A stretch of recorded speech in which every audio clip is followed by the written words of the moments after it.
শরীর সুস্থ রাখতে চাই পর্যাপ্ত ঘুম। চিকিৎসকরা বলেছেন পূর্ণবয়স্ক এক ব্যক্তির দিনে 7 থেকে 9 ঘন্টা ঘুম প্রয়োজন। তবে তা মানতে নারাজ দাইসুকো হরি। অল্প ঘুমেই তিনি তুষ্ট। 12 বছর ধরে নাকি প্রতিদিন মাত্র 30 মিনিট ঘুমিয়েছেন। কারণ কি? আসলে তিনি আরও বেশি সময় কাজে সক্রিয় থাকতে চান।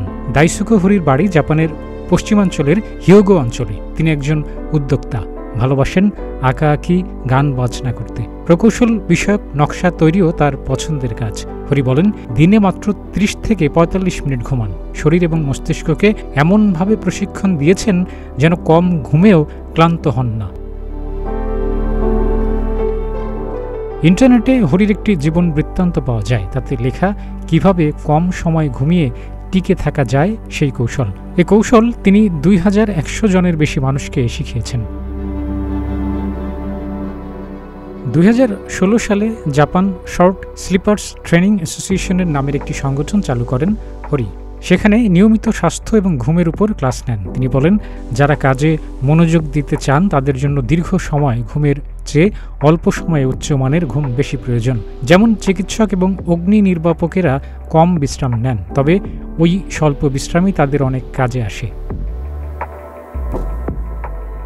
ইন্টারনেটে হরির একটি জীবন বৃত্তান্ত পাওয়া যায়। তাতে লেখা কিভাবে কম সময় ঘুমিয়ে টিকে থাকা যায় সেই কৌশল 2100 জনের বেশি মানুষকে শিখিয়েছেন তিনি। এমন একজন জাপানের ইয়োমিডরি টিভিকে বলেন, হরির কাছ থেকে শিখে এখন দিনে মাত্র 90 মিনিট ঘুমান তিনি। 4 বছর ধরে এভাবেই চলছে। তার স্বাস্থ্য ভালো আছে।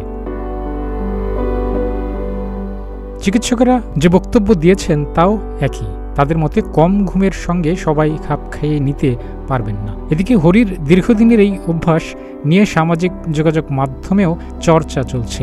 যেমন একজন তার প্রশংসা করে বলেছেন, সময় ব্যবস্থাপনায় চরম নৈপুণ্য দেখিয়েছেন হরি। কম ঘুমিয়ে কিভাবে আরও ভালোভাবে কাজ করা যায় তা তিনিও শিখতে চান।